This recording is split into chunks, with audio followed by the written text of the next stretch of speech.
Hello, everybody, and welcome back to AscensionCast. My name is Tommy Ruin, and today I am joined with, as always, Epzilon, Aidalas, and we have a special guest. We have Kava. How are you doing, guys? Doing well. Afternoon. Glad to be Yeah, back. it's been a while. Been a few days. We've been getting stuck into TBC, and I guess just doing everything there is to do. I don't know how you guys feel, but I still feel like I am very far behind, and I've still got so much to do. Um, and yeah, Karazhan is coming out this week. I don't know how you guys are feeling. Are you still grinding those dungeons and the reps and all that good stuff? At this point, it's just helping other people who haven't finished yet. Very firmly reminding people that you better be attuned for Kara for when the raid opens. Yeah, there's quite a few dungeons that you've got to do before you actually can get into the instance, isn't there? Um, Let I've always had the notion that if you have RTS, you should always be attuned. oh, now you can It's like change an your auto include. Yeah, it's just a key. You put your staff in the door and it just turn it and it opens. Yeah, so there is the long attunement chain, which I don't think I've finished yet. I've still got to do Black Morass and hand the key to Medivh. So yeah, I'm still playing catch up on that one. But what have you guys been up to? I mean, it's been, I think we did a podcast a few days after TBC launched, and obviously discussed the leveling experience and all that good stuff. So what have you guys been up to since? Epsilon, what have you been doing? Heroics, getting gear crafted, having a giant hole in my wallet, the TBC experience. And that's your in-game wallet, right? You haven't been Yeah. burning money. More like burning others' money. Oh, is that your money, Aidalas? No. Yes and no. And what about you, Kava? What have you been up to since we started? As of last count, I have ran normal Arcatraz 47 times as of this morning. Jesus. That's a lot of Arcatraz. I've been doing the same, to be honest, because there's two items in there which I have yet to see. I've not seen the ring, the tanking ring, and the tank. I think there's tank braces there, maybe, or a tank helm. I can't quite remember. Yeah. But There's a tank chest piece. I've been looking for the Oh. Doomplate chest piece off the last boss. Out of 47 runs, I've seen it one time, my God, and I lost the roll to a level 69 pug. The other four of us were all in the guild. that is That was sad. unfortunate. Yeah, that is very unfortunate. Yeah, I've been grinding out the Alcatraz as well. And Steam Vault. There's a few dungeons basically that I need to do to try and get gear, and I feel like I've geared up my tank spec, and it's a spec that I'm not even playing, just to get into heroics, and I've not geared up the spec which I'm actually going to be raiding with, which is kind of sad. But hopefully I'll get some pieces before the end of this week, and we'll be in a good place when it comes. What are you planning on raiding with? So I'm not going to raid as a tank. I'm not a tank. I'm going to be raiding as a caster DPS. You and everybody else. Yeah, well, yeah, that's the plan anyway. Caster DPS. But I'm definitely in a better position with my tank spec currently, and we've already got 2 or 3 tanks. So I think I'll probably be hitting the bench for, for the first week. We'll see. So Kava, you are new to Ascension Cast. Obviously, we've had the other two here for the last 4 episodes. Just give us a brief background on your Ascension experience and what you've done in the game so far. How long have you been playing, that kind of thing? So I started Ascension after randomly seeing the Frosty Paws video that you made like 4 years ago or whenever it was. And that was when, like, right when I think Cenarius launched. Oh, so right back at the beginning. Yeah, when the and I server went met up with live. these guys shortly thereafter. Played all the way through until the kind of the lull during the AQT opening stuff. Quit for about a year. Came back and went Naxx, and it's been here ever since. And what's your speciality? What do you do in the game? Do you tank? Do you DPS? Do you heal? I'm as caster DPS, all of normal. I was I played Poison Hunter originally back in the day, and then I went Frost Mage for a while. I finished doing Naxx's Shadow Bolt. But in TBC, I'm going against the grain completely, and I'm one of the few people that is sticking to the melee guns and fighting through all of the craziness that is trying to play melee in TBC. I mean, yeah, that's one of the. I think you're the only person I know who's gone from caster to melee. I feel like everyone's gone the other way. I mean, Epsilon, you were a melee, weren't you? You were a hybrid, and you've gone caster now. Yeah, I played Ret or I played variations of Hybrid for about 2 years, and then I just decided that it's time to back up and shoot spells from the back. shoot some lasers. Well, that's good. And you guys are all in the same guild, aren't you? You're all Hyperion members, so this is very much just becoming the Hyperion podcast. I see nothing wrong with this. We assume direct control.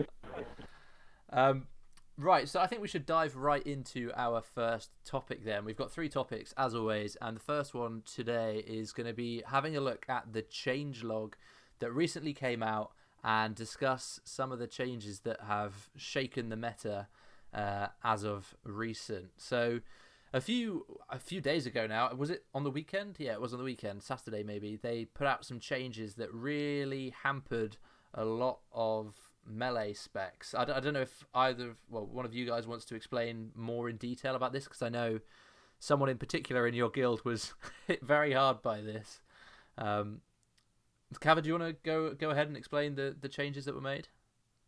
Yeah, sure. So the basic gist of it is they wanted to equalize what was going on with proc effects. There's tons of different activated or triggered effects in the game coming from various different places, from talents, from REs, from spells to weapons themselves. And their reasoning is that they're not very intuitive. So you don't necessarily know what procs what things and how all that interacts, and it's tough for new people to kind of pick up. So they made it so that a lot of things have a standard internal cooldown, which we'll talk more about, I'm sure. And then they made it so that on a generic basis, triggered effects cannot activate other triggered effects. So things like a tick of instant poison is considered a triggered effect. It can no longer trigger something else. Right. Yeah, that's basic. That's the big part, isn't it? Because a lot of people were using passive effects to proc damage increases, and energy reductions was a big one. That's one thing that I picked up on, actually, and I was told. I think you told me about it. It might have been you told me about it. Yeah, I think I told you about it. Yeah. Yeah, it's something that I didn't know about until just before this nerf went live, and I was like, "Oh my god, this is great! Melee DPS is going to rule the world." And yeah, the next day I think they nerfed it, and my dreams were shattered. So there was one RE. What was it called? It's called Groveborn, I think.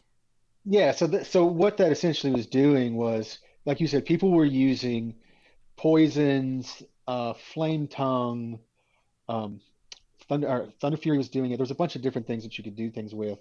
The forged weapon REs would trigger all of these new REs they put in, where the 2% stacking spell power ones, the ones that trigger a free physical weapon attack or nature weapon attack, those ones.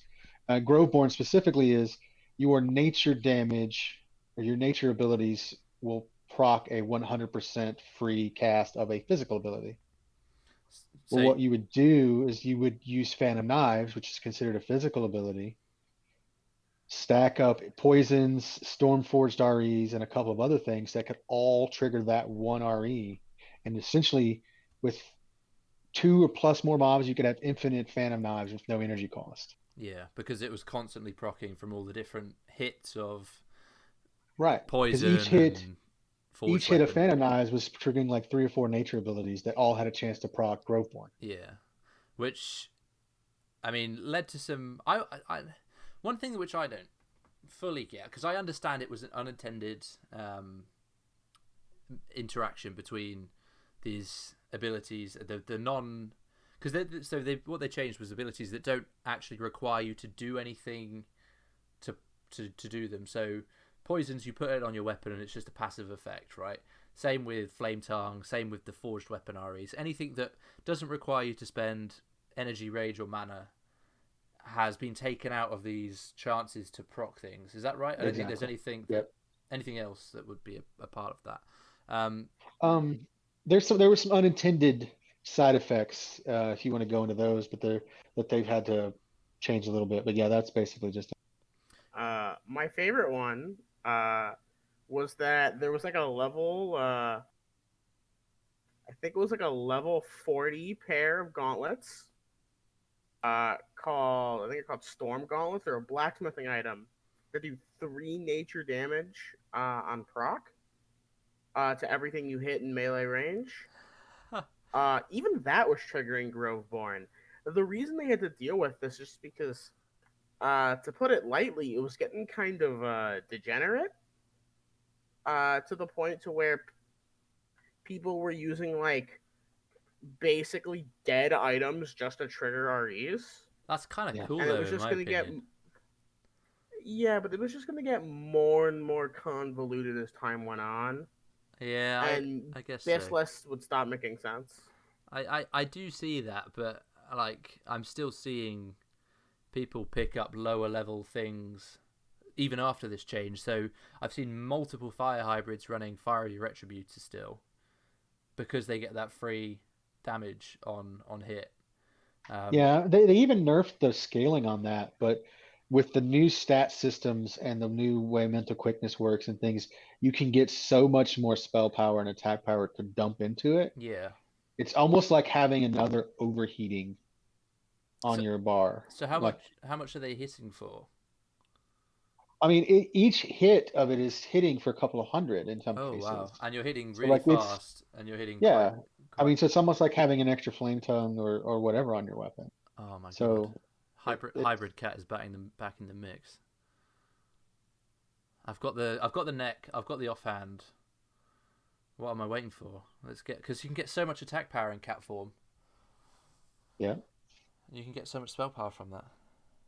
Someone was doing the math with me, and they said that they lost 200 attack power going strength in cat form, and they had like 2.5k attack power. So you can then Yeah. get a ton of spell power and hit really fast, which It's really weird because I don't see very many, and you guys can back me up. I don't think I see very many at all add agility spec builds. Even a lot of our people that are still playing like Mutilate or which is traditionally a rogue agility spec are doing it with strength because they just get more attack power out of it. yeah, the stat changes have definitely left some stats in like well, it's made gearing a lot more difficult because you some gear is just arbitrarily worse because it's got a mix of stats where and you don't get a benefit from those stats, do you? I think we've talked about this before a few times now,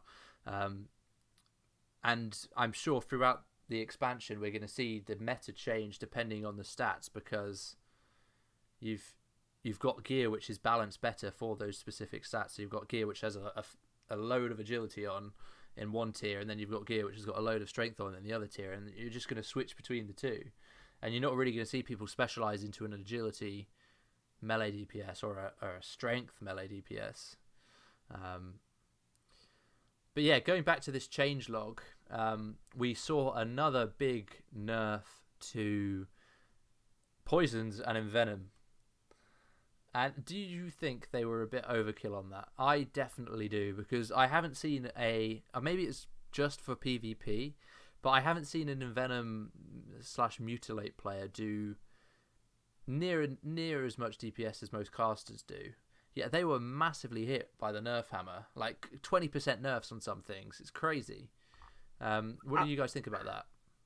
So, if I recall correctly, the specific change was they lowered the proc bonus of poisons on Envenom from 25 to 20.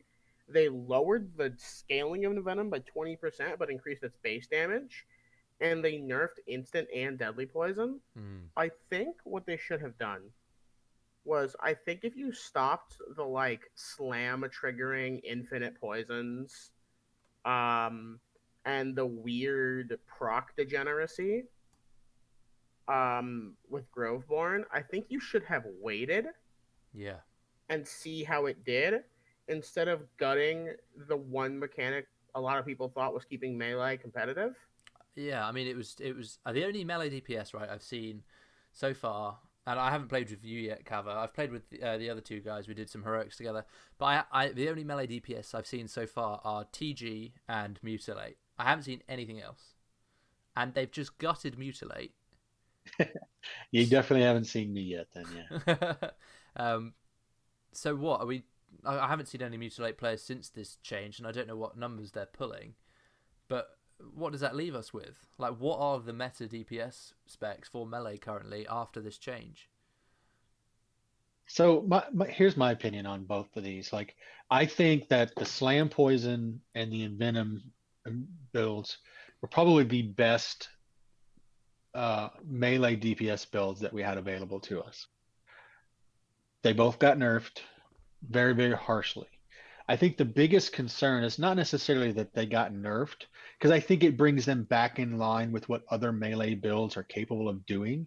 So it kind of balances out at least melee builds. The problem that made everyone so upset is that they were already way behind what caster builds were capable of doing, Yeah. right? Especially when you take into account TBC's horrid reputation for being very, very difficult for melee in a lot of fights. Oh, yeah. So it wasn't necessarily that they nerfed one build or the other. It's the fact that they nerfed them but didn't touch anything to do with casters, which were already overperforming those builds anyway. As an aside, um, I watched a video relatively recently about like the meta comp differences between like what would be like a retail TBC versus classic. And it's pretty hilarious because in classic, it's all full of rogues and warriors. You can pretty much beat most fights by just throwing more warriors at the problem. Yep. Um, and in TBC, all of those rogues and warriors are going to be playing different classes until they get warglaves, which is when they start to catch back up. And it's just like, it's just funny how the meta is completely different. And I think on here, it's like not as bad, but why bring melee when they just make fights harder? Yeah. And I think that's one of the things that our guild definitely picked up on, and sit through Nax were pushing that you're going to have a much easier time if you go caster. You can deal with mechanics faster and easier. You don't have to take damage from being up close. So Less it's stress on healers. yeah, less stress on healers, exactly. So it's one of those ones where it's a bit of a no-brainer, and there's no real way of.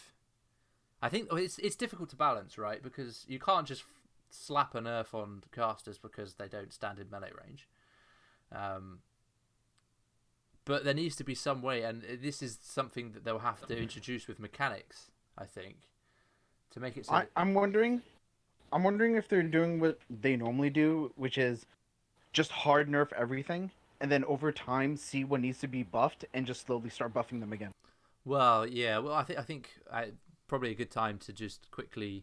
So, was there anything else on that initial nerf patch? I think nerf balance patch. I don't think there was. It was just a lot of buffs to threat for specific abilities, and then that nerf. Threat. It's threat armor reduction, for bosses and mobs and whatnot, and just general buffs to like auras and whatnot. Yeah. And then recently they released a buff pack to melee. Like you said, they nerfed everything, and now they're slowly building things back up again.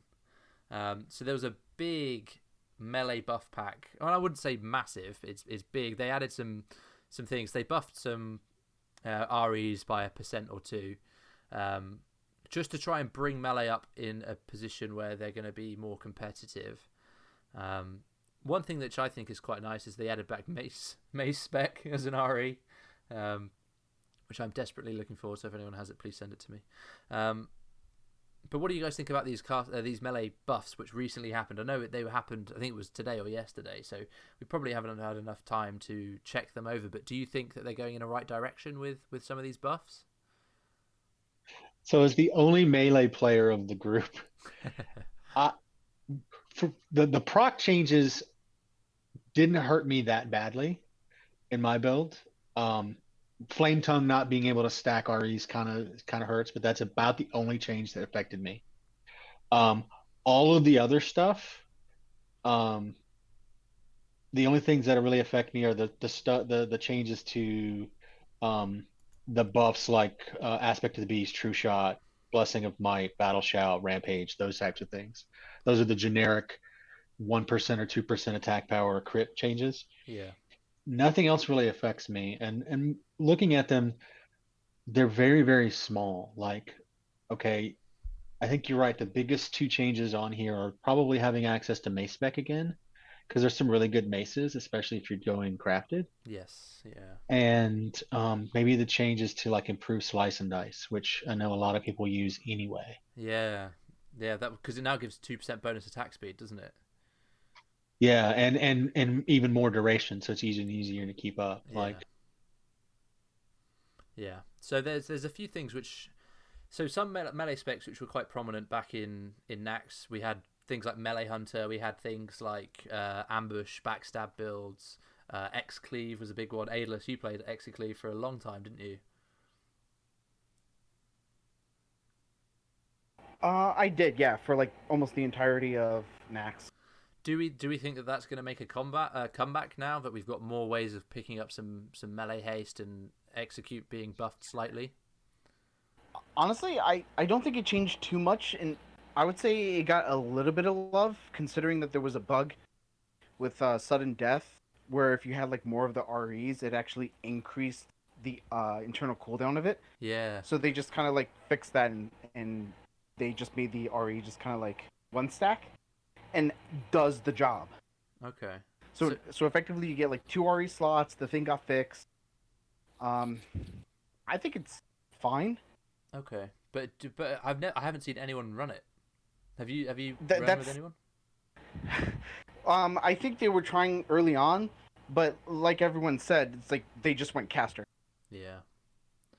Yeah. And things like Melee Hunter, Yeah. I've not got much experience with that. Is that something which you think will make a comeback now? based on the numbers, probably not. I mean, the three big abilities, well, two of them, right? Counterattack and Mongoose got Bite got a 5% damage increase, but like that's not enough. No. There's not really much in the way of RE support for those builds. Um, I always liked the idea of Melee Hunter, especially when they put in Lone Wolf and I didn't have to micromanage a pet. Oh god, yeah. Pets in this expansion so far are the most frustrating things. Yeah, I just don't think it'll work.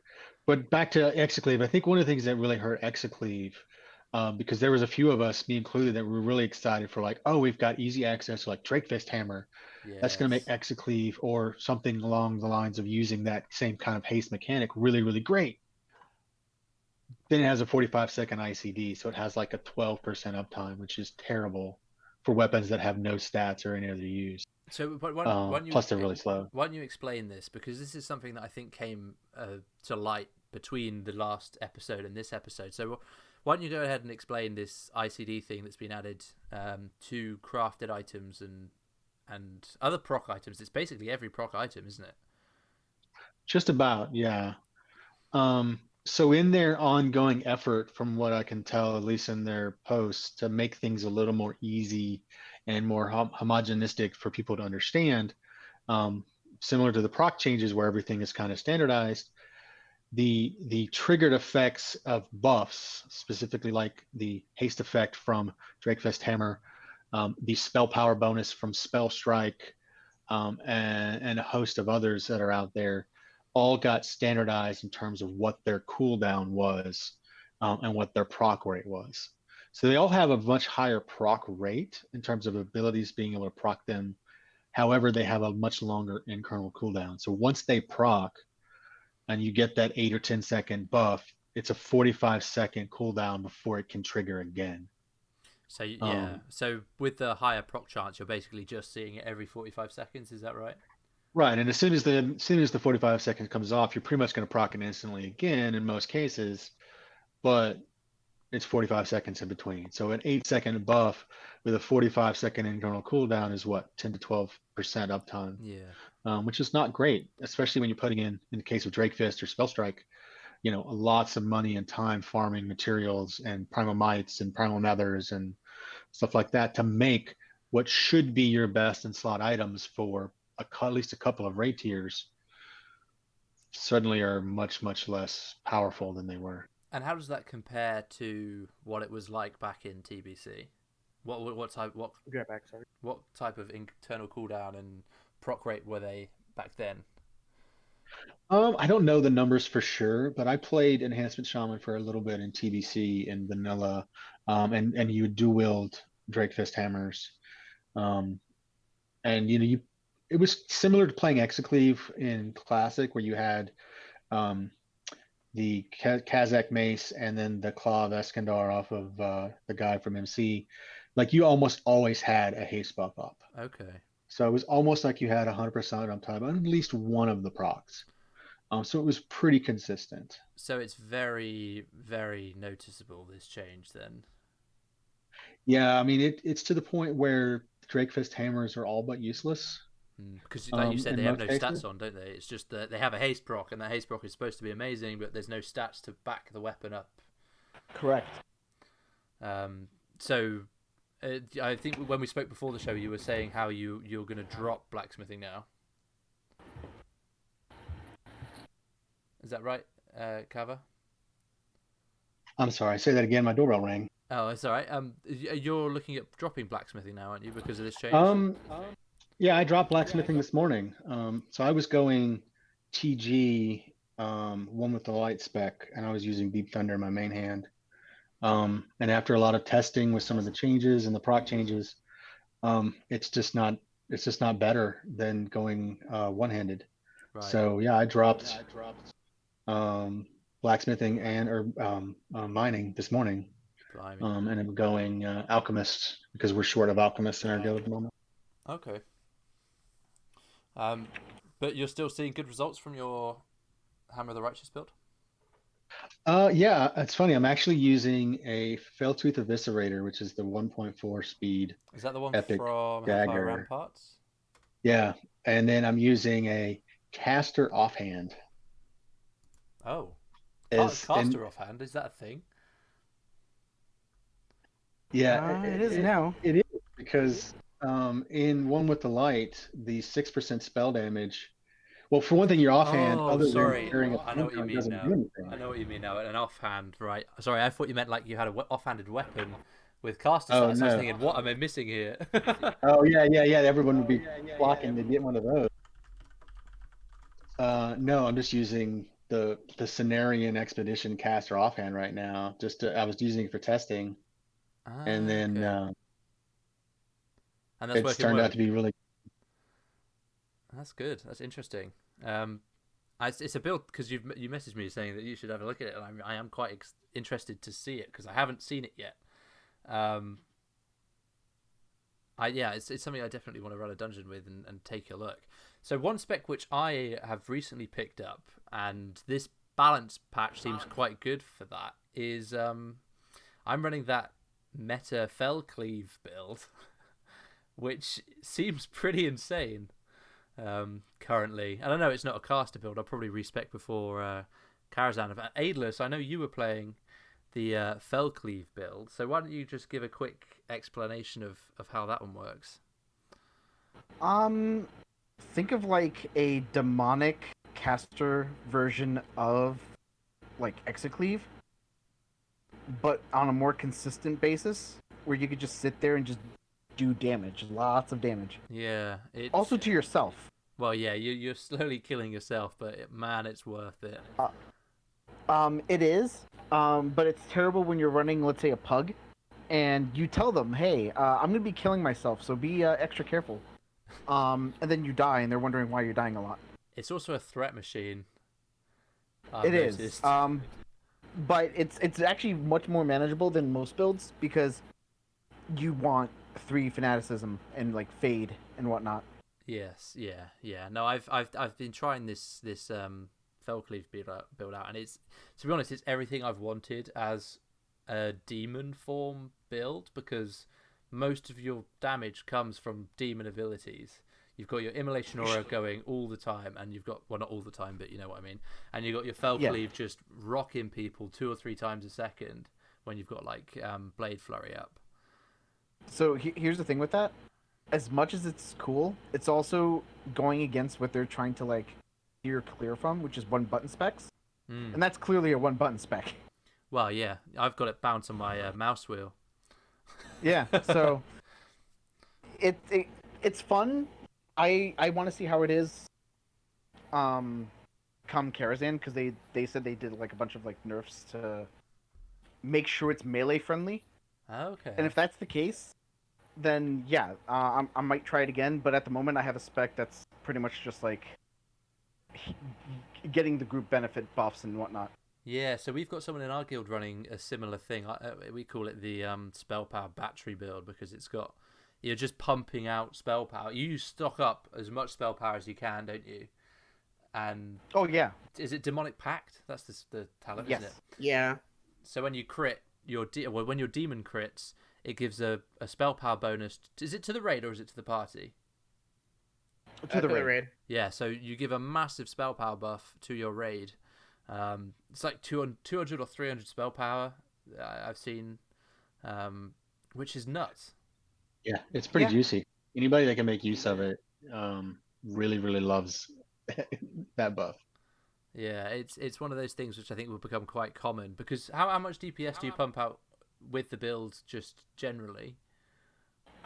So I have 2 variants that I'm kind of bouncing between if I want to do it, and that's, do I want to just give as much spell power to the team as I can, but sacrifice damage, or do I do like a balance of both? Right. Now that they fixed pets to have avoidance, which is what I've been fighting for the past like 3 weeks. Not 3 weeks, but like 2 weeks, if anything. Pets are going to be a lot more useful in raids now. So I might just go the route of getting as much spell power out as I can. I mean, in terms of DPS, I might be doing 4K. Which is really good for a spec which is also giving other people 300 spell power. Well, it's also giving myself spell power, so it's like I lose a little, but I also gain a little. Yeah. Lose a little, gain a lot. With a raid full of casters and/or hybrids, all of which are making use of spell power, if you're giving not to mention Atiyesh. Yeah, well, yeah, that too. If you're giving everybody 300 plus spell power, you're netting more DPS overall for the raid than you would be if you were just playing a 5k DPS caster spec. It's like the old Bard specs that used to be a big thing, isn't it?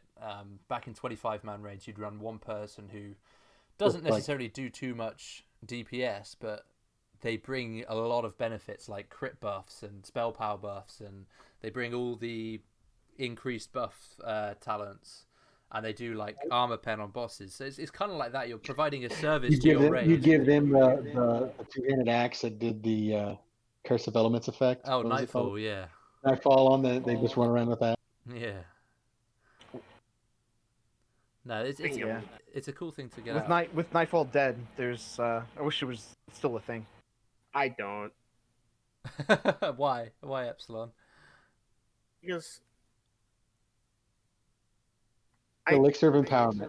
Because basically forcing one of your raid members to do, I don't say force, heavily incentivize one of your raiders to be the Nightfall guy and basically doesn't get to, do good damage. Like, it sucks to be that person, but technically it's optimal. But in Ascension, it was easy. You just made your off tank go TP tank with Nightfall. Yeah. Have any of you guys tried? Let's change the topic slightly. Have any of you guys tried healing?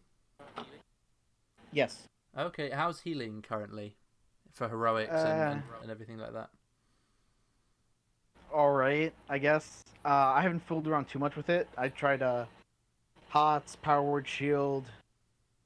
I think like a single target heal, greater heal, that kind of stuff. Right. Okay. And I just went back to Prayer of Healing just to see if I can get that up and running again. It's not too bad, but not having like shields being produced if they're like overhealed is kind Yeah, of lame. yeah. That is one thing which I think healing the healing meta at the moment seems quite narrow. I would say I haven't seen many varied. Well, I get this is probably because I'm running with guildies mostly who are healing, but I haven't seen much variance in the healers. I've seen Shaman Chain Heal / Lesser Healing Wave, or Holy Light really shine, um, and the other healers seem to be left almost in the wake a little bit. Yeah, I would agree. I think there's very, very few choices. The other part of it is playing a DPS, like, unless you're dying, you're not really paying attention to what the healer's doing. Yeah. So, like, I couldn't tell you most of the time what heals the healer is using. Yeah, I think that there's something which definitely needs some love, and there's some healers which just seem to be able to do it all. They have slight cleave heals, and they can also have very strong single target. Like Holy Light, there's that RE that just does splash healing on everyone around the target you're healing, which is pretty good. It's good if you have melee, which Yeah, which most people don't, but you know what I mean. It provides us something extra that you wouldn't have Yeah. on another heal, like Healing Touch, for example, has basically it has no splash healing or any cleave healing. It's what I call it. I don't know if that's honestly, the RE they should bring back is the chain heal that like can chain heal off your chain heal. What was that? Was that a TBC beta RE? Yeah, it was. Oh. It was like Chains your that chain bind or heal has a something. chance. What was that, Eps? I think it was like the chains that bind or something. Okay. Yeah, something like that. And your chain heal has a chance to proc an additional like lesser effective chain heal.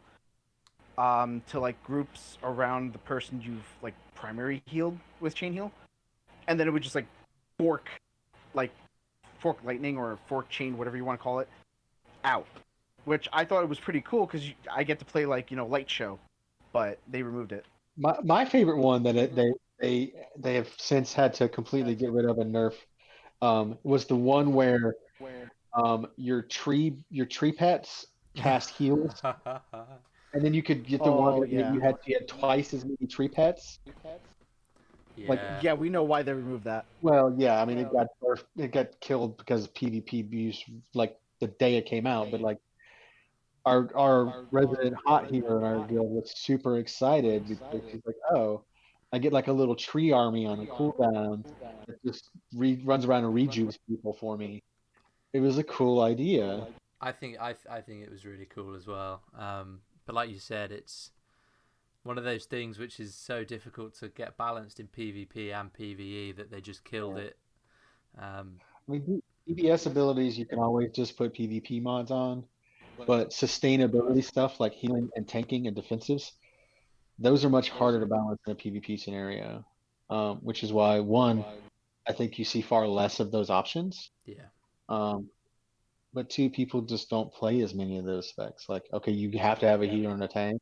There's so many more ways to DPS something. There's to heal or tank it. yeah, I just Like think they need to bite the bullet, and they just need to make abilities that aren't usable in battlegrounds and arenas, I or if you have high risk enabled at all. I I mean, wouldn't mind that.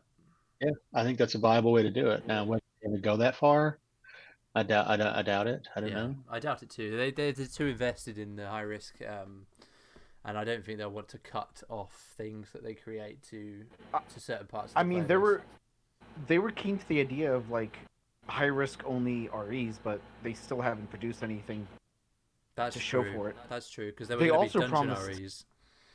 yeah, they also promised like weapon enchant REs, but obviously we still have not seen that because things like holy strength got removed and whatnot. Yep. So we don't know if there's going to be like a mongoose RE, if there ever is going to be one. Probably not. But they did promise like some sort of like replacement for it, so people can actually use it. Yeah, that's an interesting one. And I don't know. I don't know if you guys have seen the damage that those like forged weapon REs are doing, but they really need some work. Yeah, the problem is they don't scale with anything.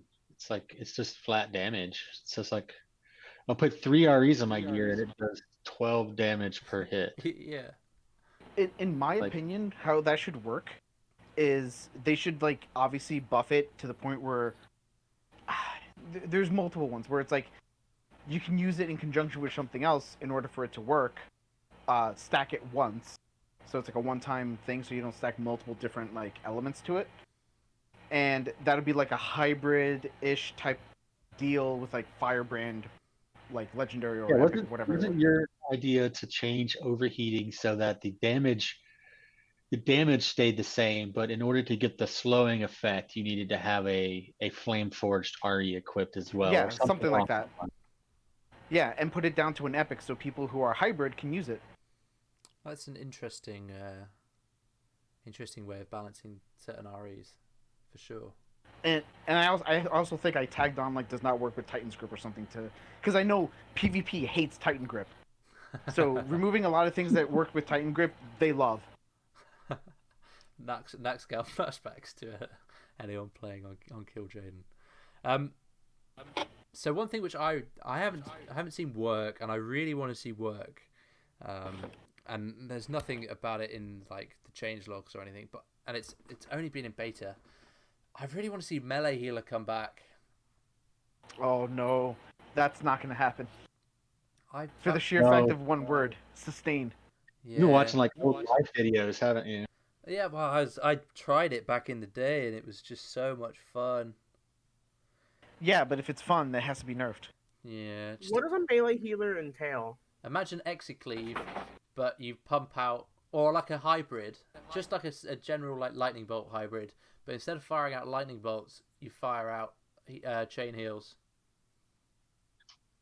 The original one back in the day was there was an RE that said like increases your healing by like a percentage of your agility or attack power or was something one. like that. Yeah. So there was an RE that gave you 10% healing from agility, and this was back in the day where you could have 17 of the same RE on your gear. So like one RE you could fill in every slot, and there's no limit. So you could get a ton of healing power from agility, and do damage and also heal. Now I never just played. Go maelstrom up and chain heal. Yeah, I never went that route. And that was after the initial tests that Life did, and the build version that I played. The build version I played was just stacking like attack speed and using specific weapons to proc more maelstrom stacks so that you could chain heal more effectively. And you didn't necessarily do much damage, but you were in the fight doing some damage and also doing quite a lot of chain heal. And they then took out the chain heal from Maelstrom weapon, which was a big sad. And since then, it's just been not a thing. I've heard that's true to PvP. But yeah. Yeah. I'd love to see that again. Is there any builds that you guys would like to see come back? Let's just open up this can of worms. Any builds from vanilla? Even if they were like specific two-hand hybrid? Two-hand hybrid, that'd be cool. Like single two-hand hybrid. Yeah. There's not enough single two-hand builds. Melee hunter? Yeah. Melee hunter is such a cool theme, I think. Such a cool theme. Caster build that I always wanted to was actually making an evoker build viable. Like the problem with evoker builds is that you have to invest so much into both sides that you end up netting loss and damage. Like you're always just better off just spamming fireball or spamming frostbolt. Yeah. And not both. There needs to be some sort of I mean, even if it was an RE form that increased your I don't know how they could do it, but they could do it so that they calculate how many percentage bonuses you have of a specific spell school, so fire, and it gives you half of that in the other spell school that you want, like arcane, so that then you can do arcane missiles and frost or fire or whatever, and still get some benefit without having to split your resources. Because that's not going to benefit anyone apart from those people who are playing Evoker, and I can't see ways that it will get abused. by other specs. We just need those cowards to release Frostfire Bolt, and the Voker will be viable. But then you're just pricing Frostfire Bolt, right? Shut up. Listen, that's not the fault of Ascension. That's the fault of Blizzard. Yeah. Well, yeah. I mean, there's ways that they could definitely mix spell scores, but currently that's something which just doesn't happen, does it? There's your one specific spell school, and you stick to that. So you're either fire and you mix some fire mage and fire warlock. They keep trying to push that idea, and I understand it. I mean, it seems like a fun way to play, where like, oh, I can mix shadow abilities with holy abilities and make this new kind of build, or I can mix fire and frost or whatever combination you want. The problem is because you have such freedom, like it's almost always going to be better to go fully into fire or frost or Yeah. holy. And there's not enough extra things to make up for that loss. Well, and Right. it really benefits specs like fire, which have 3 talent trees that directly buff it. You've got Destruction Warlock, you've got some parts of Elemental Shaman, and you've also got Fire Mage, which all have fire damage bonusing like increases compared to It's things just like not enough Frost. free points to move around to weave anything else in. Yeah, and but then you compare that to things like Frost, and you've only got Frost Mage basically. This is one thing which really does affect balance, but it's not something which Ascension can really do and help. Is that there's not enough mixing of spell schools in over the different classes, because you're never going to get a really good caster Frost Mage, which isn't just a Frost Mage from retail, talent wise. I think what they need to do is they need to bite like the way I think you fix this is I think you have to make more new talents. Yeah, I agree. Take into consideration what talents no one ever picks for whatever reason, and repurpose them into like shiny new things, like they did with the haste, the crit, and the haste and hit one. see, I back it Oh, yeah, back. 'cause casters need more cool things to do. Yeah, right. Those were definitely needed, weren't they? 6% crit, yes, please. So went back when TBC was being developed a few months ago. A few of us got together and did a spreadsheet of useless abilities that nobody picks, and we presented this to the devs, and nothing happened with it. And we were saying that these are talents which nobody in their right mind is going to pick, and they're most likely a noob trap. Like, people will pick them thinking they're good, like, oh yeah, mana reduction, great, but realistically they're pretty useless. And they're the ones that, like you said, Aidalas, they could really have something cool done to them, to open up viability for like cross-class or cross-school synergies, or like opening up new ways to play. So you could really be a build that uses Searing Totem, and you buff your Searing Totem so much and you do less damage, but your Searing Totem does so much more damage. I don't know. But they really could go to town with some of these talents, and they're just sat there with nobody picking them, doing nothing. It's something which I think they should look into. For sure. That's because they have multiple aspects of how to do it. Because they're looking at PvP, they're looking at draft mode, they're looking at, raiding, dungeons, heroics, maybe soon to be mythic. It's like, how are they going to balance it all for everything? Yeah. And I don't know how you're doing this, Aidalas, but it says you're mute and you're still talking to us, so that's really impressive. Oh, thank you. Yeah, I mean, balancing is always going to be a problem, and I think they're never in a position where they can win with balancing. And they do their best, is what I think they do. And I think they're taking their time, because those three those 3 talents that recently got changed might be a step in the direction of what we're thinking, but who knows? I would prefer it not to be like flat percent stat increases and more interactive with specific spells. Or You know what they could do, right? what's that? They could take ideas of previous capstones or previous set bonuses that are no longer like used because we can't use them, and introduce them as, if you dump 3 points in here, it's an automatic capstone. It doesn't provide a passive buff or anything. It's just you dump 3 points in order to activate this Yeah, set bonus or whatever. that's quite a cool idea, actually. I do like that. And one thing which I'd like to make for them to do is to look to retail talent trees from the last few expansions and pick out good points from there. Because a lot of the REs which I've been suggesting, which I've seen have got quite a few thumbs up on suggestions, are just retail talents that would provide benefits that are like random enchants. So I think there's How far in the expansions? So I'm talking like Like up Legion. Okay.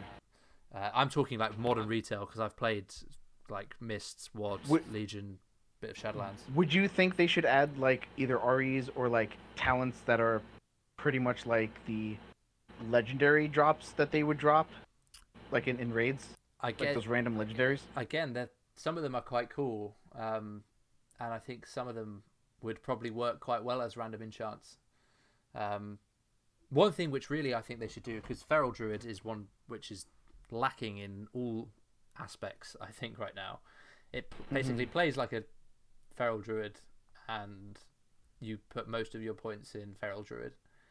You just get a few extra bonuses and gear bit differences that you would as a normal Feral Druid on a TBC server. And they should add things in that would change that up and make it more like the modern expansion Feral Druids, because you've got really interesting ways to play there. I don't know if you guys have played retail. Kava, do you play much? Have you played much retail? No, not since Waddle K was canon. Okay. Canon. So there was a talent called Blood Talons. I don't know if you're aware of that for Feral Druids. Yeah. So yeah, when you did a finisher, you procced what's it called? Not Nature's Swiftness, the one that allows you to do a free casted heal. Predatory Instincts. Yeah, that one. Yeah, Predatory Instincts, I think. And it allows you to do a free cast of a spell, but it doesn't take you out of form. And if you use that on Healing Touch initially it was, and then it turned to Regrowth when they removed Healing Touch from Feral Druids, it gave you a buff called Blood Talons that increased the damage of your next ability by 20% for its full duration. So what you would do is you'd do a finisher, you'd get your Blood Talons buff. Well, you wouldn't get your Blood Talons buff, you'd get your Predatory Instincts buff. You'd save up your heal. You use that before you then cast your next Rake and your next Rip, so that you do a big snapshotted Rake and Rip. And it was a really quite engaging play style, and it's something which they could definitely implement to make Feral Druids more interesting. Oh yeah, they could definitely add that and tie it into things like Moonfire or Wrath, and then do your build that you made in your channel. Oh which yeah, is the Wrath Cat. The Wrath Cat. I've seen someone hit 19k Wraths with that. Can you actually in Waddle K, could you make Dynamic can use this ability while shapeshifted? Things? Well, they've Ascension have done it. They've changed the spells. They did that in Keta, right? Wait, sorry. What do you mean? I don't think dynamic? they did that. So the engine, right? We're using the Waddle K engine, so yeah. The answer is yeah. I mean, they make those work. So they have. I mean, yeah. Abilities, as I was saying, like there's abilities you can use while shapeshifted, like certain used to be able to use like pummel and stuff. Yeah. Being like totems. My question is, can you make an ability have that like modifier for a limited amount of time? Probably not, I would say, but you could just give him another spell which is like usable with the buff, I imagine. So instead of coding a spell to only work, so a normal spell that works all the time and then only whilst transformed a specific amount of time, you could probably create another spell like they've done with the Unbound Rain of Fire that allows you to do that. Yeah, they've done a ton of coding, so I'm sure they could. Yeah. Like give Cat a finisher that allows them to use balance spells in Cat form for a certain time. Yeah, Lunar Affinity. Just make it happen. There you go. So basically, you're exactly the same you were playing, except you no longer have to shift out. Which is you just have to time your finisher up with your Sun and Moon buff. And then you go Cat, and then spam Wrath, and then Cat, spam Wrath. You're not having to actually shift forms though. That would be insane. I'd love that. I would love that. I do like your idea of the Were Cat you posted the other day. Oh yeah. Yeah, Shivara, I think it was called. That was one of my favorite things about Warlords of Draenor. But let's not talk about that expansion. Let's talk about heroic. Let's talk about heroic dungeons. Um, so I think I've done every hero. Oh no, I haven't done every heroic now. I still need to do Mechanar and heroic. Then I've done everything that's released so far. I think we could do a quick segment on what our favorite heroics are and what our least favorite heroics are, and just general things we've noticed whilst doing heroics. So I think I'll kick off. My least favorite heroic for sure has to be Alkanai Crypt, mainly due to the first boss. Have you guys done the heroic? That heroic? That first boss is dumb. The only way we could figure out how to beat it is we use 2 tanks. Yeah, so we did something similar. So it's the mechanic, basically. It's got a lot of mechanic for a heroic boss. That's the first thing I'd say. Um, it's a heroic that you actually have to think about, the boss anyway. The second boss does nothing. I think they probably took all his mechanics and put him on this boss. So it's I think it's called Shirak the Blind Hunter or Blind Watcher. I think it's the Dead Watcher. Oh, the Dead Watcher. Sorry, I'm thinking of something else. He is a big floating eyeball that can't see, I think, in lore. And he does a stacking bleed debuff to anyone in range. And he also has a cast speed debuff for anyone in range.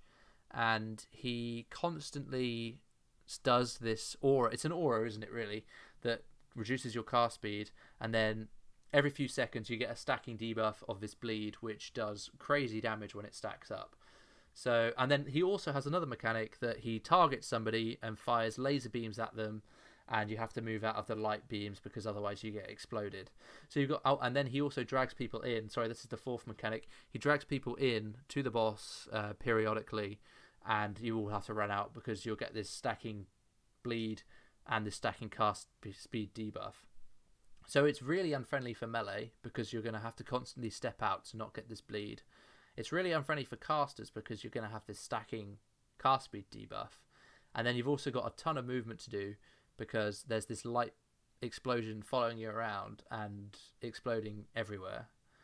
And like you said, Epsilon, did you have to have 2 tanks because of the stacks of the bleed?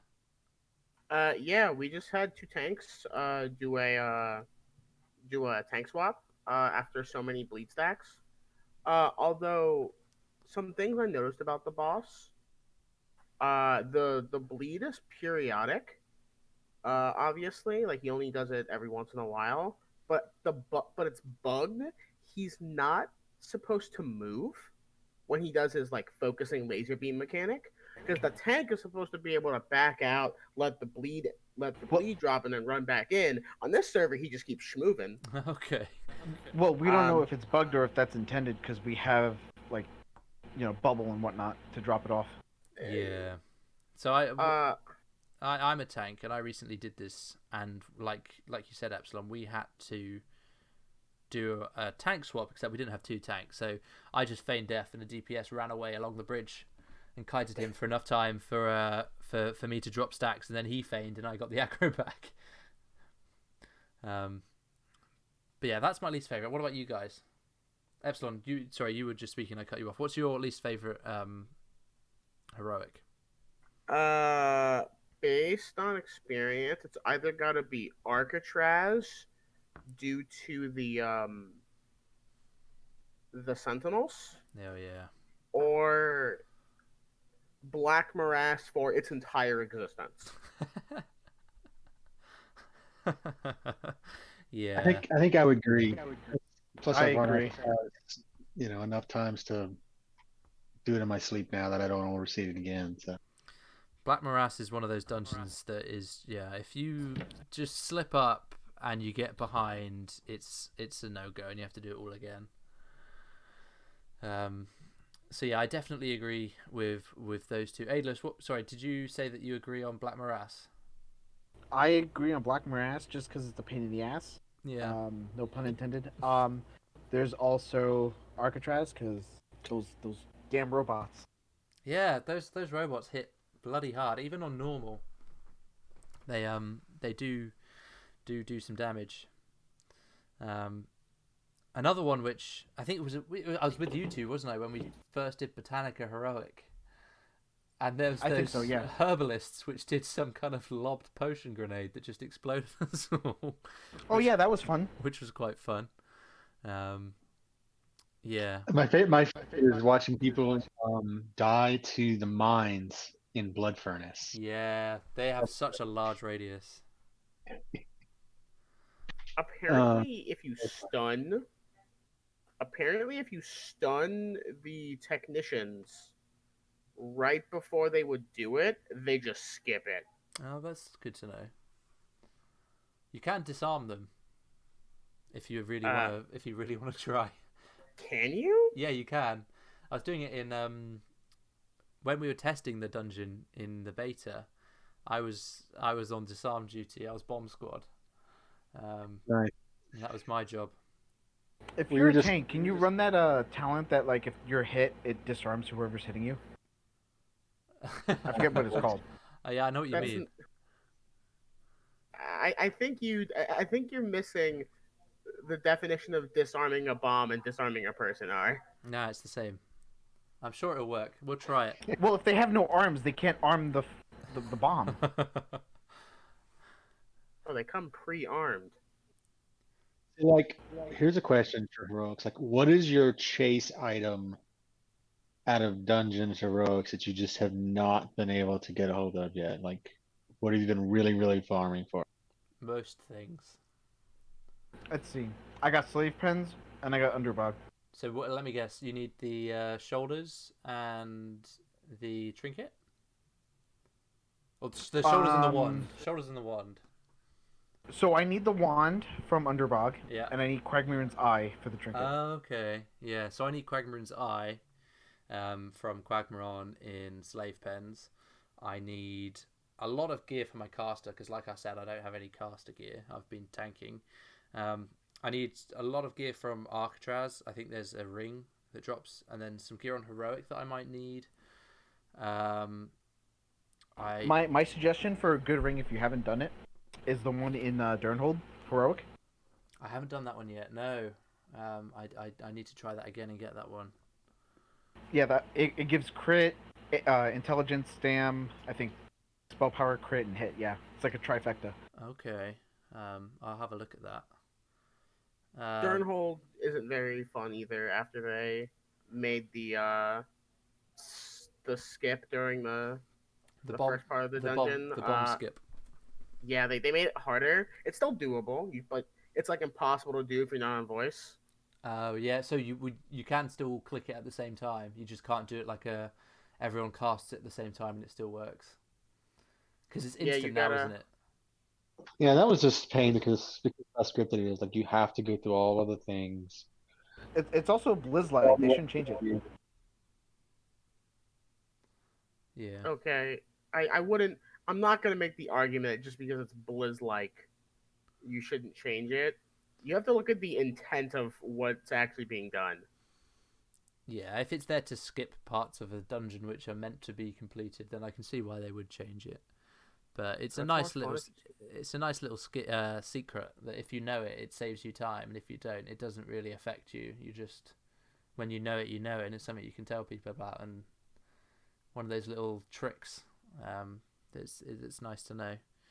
I can't think of any dungeons that I really enjoy, which is bad. I do enjoy doing them, but the mechanics and how unforgiving some of the CC is makes them. You have to be awake when you're doing them. You can't just turn off and blast a lot of the time, especially as a tank, because you're either not got enough threat, or your pet's dead because it has no avoidance, or Speaking of which, they fixed that. well, yeah, I'm really hoping that it goes in and that when they restart, because man, It was working last night.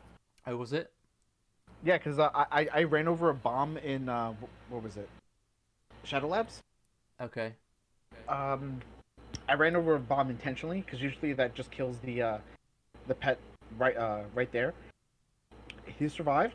He took Whoa. like 45% damage. That's crazy. My Voidwalker might live past a few hits. I've had to make him stand outside rooms so he doesn't get damaged. He's so soft. Oh no. Yeah, I have to like beckon him over once we're done. Like, come on, you you weak little blueberry. It's time to go.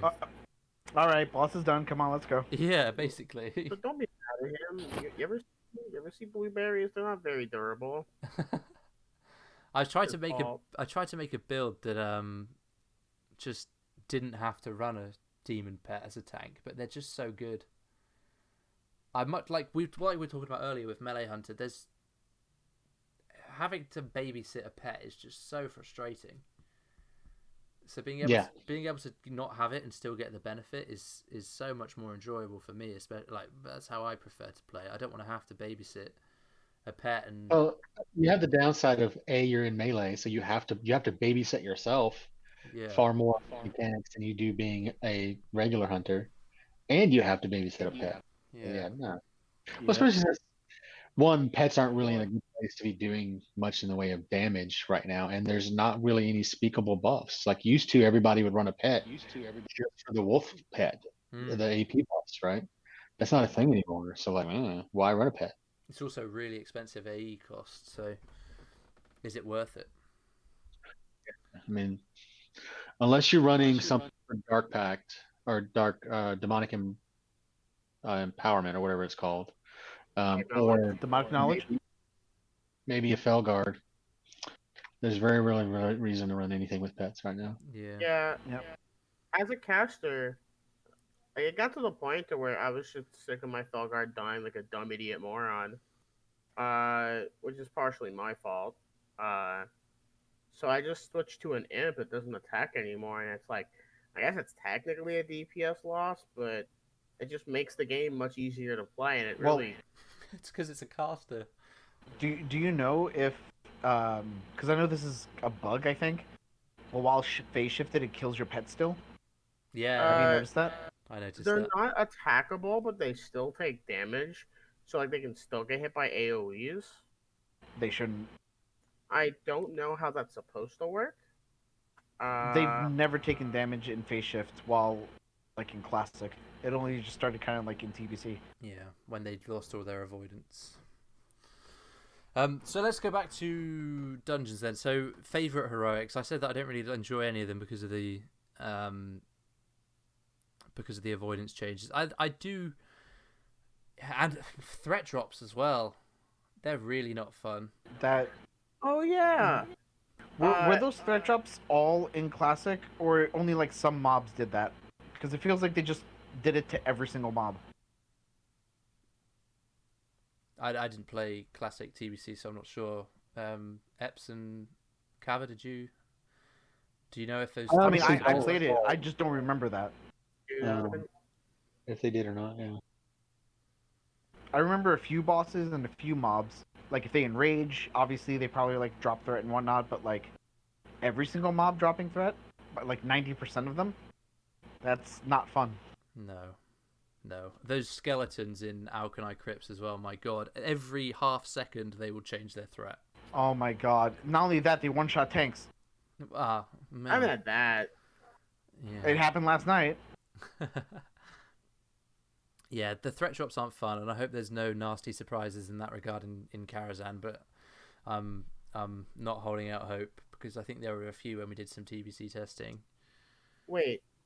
Are you telling me that you're not a fan of monsters that are simultaneously immune to taunt and do threat drops?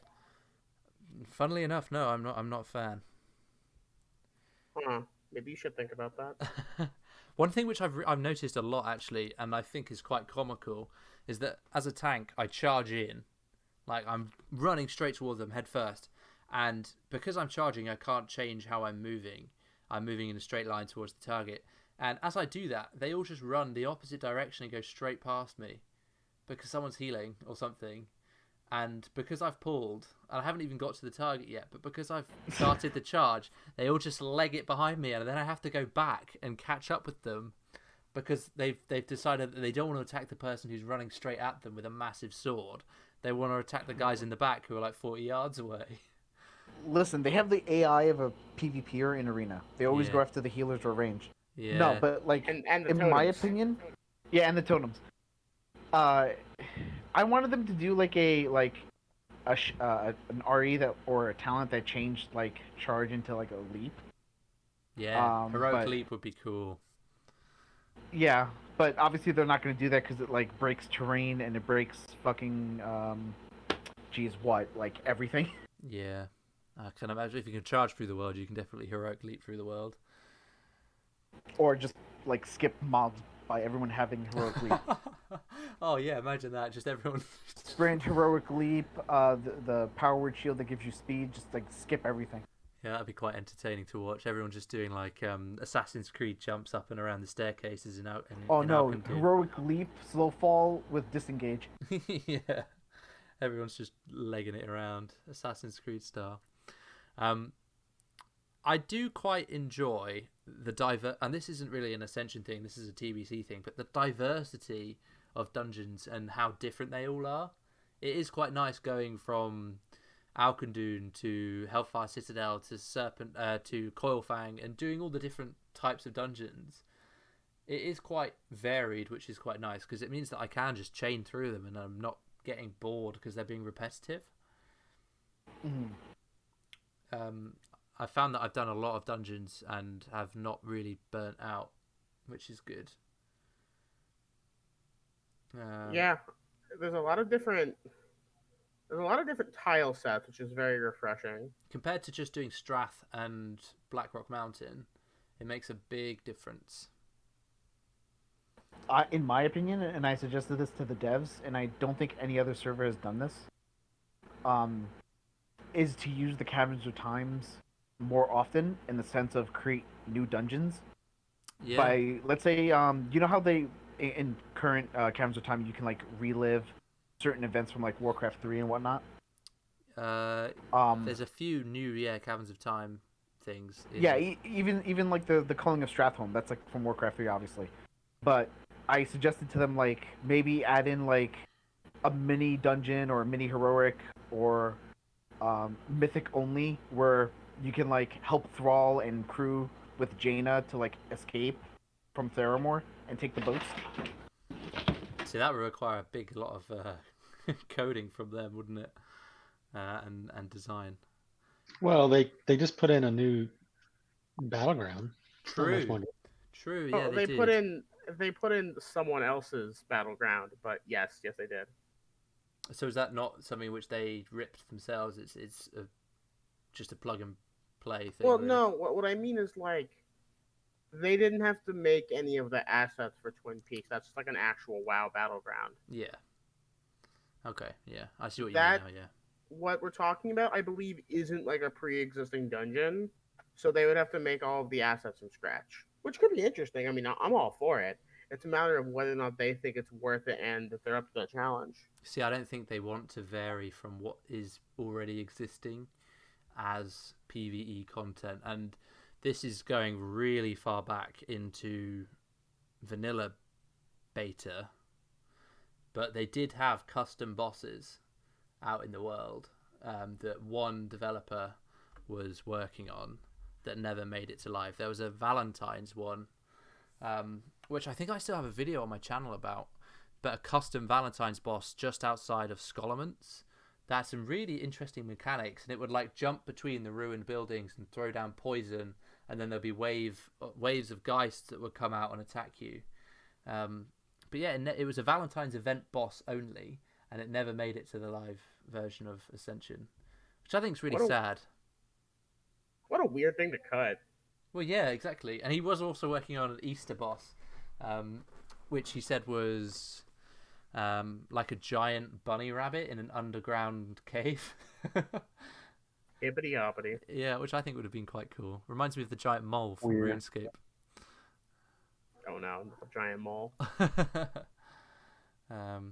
Yeah. So, do you think that the heroic dungeons are in a good place then, in terms of how difficult they are and the mechanics that they do? I think some of them are. Some of them I think we talked about, like Arcanite Crypts and some of the stuff in Mechanar, and some of those things are probably still either overtuned or they need to have other ways to deal with them. Like not being immune to every form of CC in the game. Yeah. But 2 weeks in, um, especially with getting decent gear, most of them have become fairly trivial. Especially if you're running with a group of guildies. Yeah. Um, and a fair number of pugs, and very rarely have I failed. There's deaths certainly, but most of the time we're able to complete them in a reasonable amount of time. So I think it's in a good place for the most part. Yeah, I think like you said, they're definitely getting easier over time, and the difference in difficulty between when we first did them, like the day after people hit level 70, compared to now, it's night and day how the difficulty has changed. But the mechanics which you can't control, like the complete lockouts of your character that you get in massive CC chains and the threat drops, they aren't things which are ever going to get easier, because they're not Right. things that you can control. So I think they do need to have a look at things like threat drops, which are just not fun for anyone, and specific like CCs, that you just can't play your character for 4 or 5 seconds if they occur, and you just die because you can't dodge or parry and all of that from behind, so your tank just melts. Um, they are things which I don't really think add anything for you to play around. They're not things that you can play around. They're just things that happen to you and you deal with it. Do you like being gouged into a fear, into a stun? That feels like Alcatraz with those big succubus women. Oh yeah, if you get two of those, like it just feels bad. Yeah, you get gouged and they run off, and because they hit like 5k, they take out a few DPS or the healer while you're gouged, and then you're just like, well, okay, that's that then. Guess I'll die. Guess I'll die. Um, so yeah, I think in terms of how they're balanced numbers wise, they're fairly good, but some mechanics could definitely do with a look in and a change. But we probably will be doing some other content very soon, and that is because Karazhan is coming out this week. So we got the announcement, was it yesterday? I think it was yesterday. And there was a blog post on the Ascension website that detailed what was going to happen. But Karazhan is releasing on Saturday, the 19th of September, at 6 p.m. server time. And this is Flex Karazhan. So I think difficulty-wise, it's a bit easier than what was normal in vanilla. According to the developers, Nax Ramus was intentionally super undertuned when Flex came out. I don't know if I. Oh, we did do Flex Nax, didn't we? Yeah, did. it was brain dead. Yeah. I would imagine that it's going to be tougher than that was, but it's going to be a little less hard than like normal would be. I expect heroic to be absolutely insane though. I hope it is. I hope it's something that you can go in. Well, not absolutely insane that it's like impossible to do, but I hope they've got good mechanics. It's not just a numbers change, and I hope that they are things like it's a raid tier that takes a good amount of time to progress through, and once you've cleared a few times on the early bosses, you've got enough gear that you can start seeing noticeable differences. And there's bosses which you can kind of figure out over time, and you start to see that once you've got more gear and more DPS and you figured out the right tactics, and it's something that you can work on rather than you just go and stomp it all and get out, and the kind of because it's not really a race, is it? But because guilds are all over the world, but there is a bit of a hype and drama about who's going to get the server first clears, and guilds do enjoy that. And I hope it's not one that just happens overnight and people run in and run out. Well, that's why I think it's good that they're doing a phase. Me and Epsilon talked about this earlier today for a couple of different reasons. Like they're not releasing the entirety of Karazhan on Friday. Right. Yeah. You're not going to have the world first Prince Melchizar kill, or whatever, how do you ever say his name, Friday night, Saturday morning, depending on what time zone you're in, right? It's going to take, you get the first four bosses, and I imagine, yes, those first four bosses were probably cleared in the first few hours. But Especially then on we're going to get, Flex. especially on Flex, but we're going to get four more bosses, presumably in another week, maybe 2 weeks. And then again, four more bosses. So they're taking their time, making sure that they roll that out. Granted, there's a lot of people that are going to complain about that because, oh, well, we killed the four bosses. Now what? But we also have to remember, like, they're a private server. They're doing all this custom development and tuning and testing. Like, they can't afford to say, oh, here's an entire raid, and now it's going to take us 6 months to get the next one because we spent all of our time tuning this one and have those big gaps like we had in Classic, where it was, 8, 10, 12 months between Blackwing Lair and AQT or AQT and Max. Like, I think they've got it figured out where they can do a much more slower rolled out approach, especially now that you also have heroics to phase in there as well, Yeah. where we will continually see content on a much more regular basis throughout all of TBC than we ever did in Class.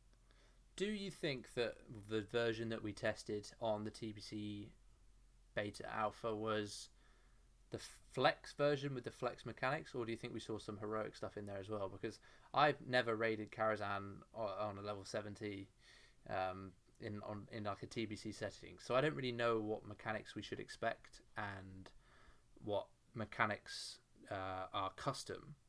So was there anything custom that we saw back then, if you can remember, or was it all Blizz like? Never made it into any of the Oh, tests. okay. I don't know. Eps, did you I just didn't do any test. test? You did a test. Sorry, you did or you didn't? I did not. I think Aidalas did some testing. Okay. Um, we might get back to that then if Aidalas is on mute. But I, yeah, it's I just want to make sure. I want to make sure. I want to know that the stuff that we have, the custom stuff that we have, is going to be good, because from what I could tell from the testing, a lot of it just seemed to be tank and spank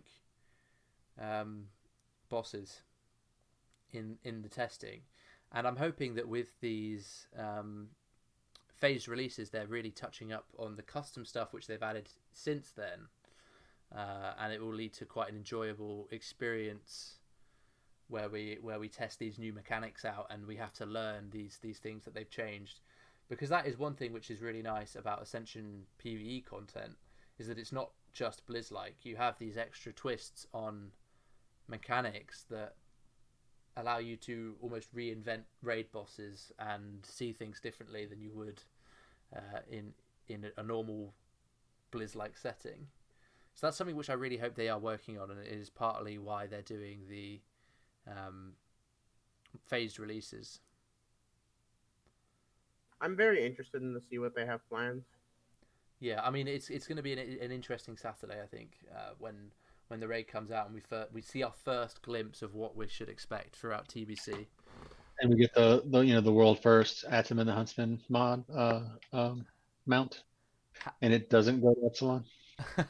F how many Jeez. how many mongoose recipes do you reckon we'll get? 0. Yeah, 0. probably. Is it So really rare? No, I just think we're gonna get unlucky. Oh. I mean, yeah, on our server, KJ, there's probably what, 4 guilds that are going to be able to do it first week. You think less? You don't think many people will be able to do flex? I don't know how many guilds are, and it's only because I know of us, Hyperion, sure, Horde Guard, maybe LLC, and I don't know, maybe there's a few others that are popped up that I just Sure. don't know about that. But I said sure. I said Hyperion, sure, Oh, you did? Okay. or unsure, depending on who you are. Yeah. Uh, that are probably prepared with enough people to be, attuned and ready to go to be able to clear it. I don't know. Part of it depends on how many people, how hard it is and how many people have taken the time to get people attuned before Friday. Yeah, well, I mean that's one thing. It's definitely the attunement, which is going to catch a lot of people out, I think. But yeah, there's definitely a number of guilds which have popped up that I've never seen before, or old guilds that have come back. I know Exiled is back. They've got a core group of players which have returned. That Zen von Zen, German, I think the German guild from There's Integrity. season, yeah, Integrity, of course, yeah. There's a few guilds which have popped up and come back. I've seen a lot of old players come back, which is really nice to see. Players from back in Deep Run Raiders, which was like the guild that I created when Ascension first launched. People which I haven't seen for about 4 years come back to Ascension after all this time, which is really cool. So I think we will see a lot of people in Karazhan, which will be nice. And yeah, I think I'm hoping there's going to be some good custom mechanics to keep things interesting that aren't just threat drops and fear. Yeah, I seem to remember some cool ones. Like I remember Maiden of Virtue being interesting, where she does like this um big like holy fire laser beam thing out of her face that like chases you around and like leaves fire on the ground That's that you cool. can walk through, and like you can really screw your group up and like split it up if you trail it through the party, and then your healers can't reach the tanks and stuff. And then Morose is interesting because like depending on what order you, because he has like 4 ads with him, and I think the loot varies depending on who you kill last, if I remember correctly. So like if you're looking after a certain piece of gear, you might kill them in a certain order, and one's obviously harder than the others, etc. So Yeah. that's kind of interesting. I'm trying to remember. Obviously, you have the opera event, which is different fights depending on what your lockout gets. So you have Romeo and Juliet, you have Big Bad Wolf, and each of those are different. That's quite exciting because some people are going to get the ones that they want, and some people just aren't. And the loot is different on each boss. Is that correct? Yeah, yeah. So I think one of the big ones is like that I remember is like Romulus Poison Vial, Yeah, yeah. which is a trinket that has a lot of hit rating, but it has a poison proc, um, which may or may not be good depending on how Ascension's chosen to do it. Might have been Um, nice with it Groveborn. only drops from, yeah, yeah, right. It only drops from the Romeo and Juliet boss. Okay. Isn't the Little Red Riding Hood one the one where the DBM warning is from? Yes. Yeah. Was it something little girl? Run away, little Run girl. away, little girl. Oh, we got some breaking news. Breaking news. Breaking Mm. news. Yeah, in the Ascension Twitter. What's that? Apparently, they released an official TBC timeline. Oh. Okay. Well, let's cut what we're doing and go live to the TBC timeline. Right. So let's have a look and have a quick. Oh, okay. So I've got to click on the link. There's no dates. Oh, here we go. No dates. Yeah. So the 19th of the 9th, we've got Karazhan and Flex raiding. So that is the 19th is this Saturday. So that is correct. Yeah. And then we've got Arena Season 1 coming on the 25th of September, which will bring rated 1s, rated 2s, rated 3s, and a Hall of Legends, which seems to be something you can enter and be with all the cool kids who are high rated in PvP. On the 10th of the 2nd, 2020. Oh, American dates really threw me off then. We've got the 2nd of October, 2020, which is a high risk event reclaiming Alkandun, which seems to be something to do with the spirit powers. Oh, and then on the 3rd of October, we have got Gruul's Lair. So what's good comes from Gruul's Lair for us who are going to be reading? ST. Yep, and tier 4 level shoulders.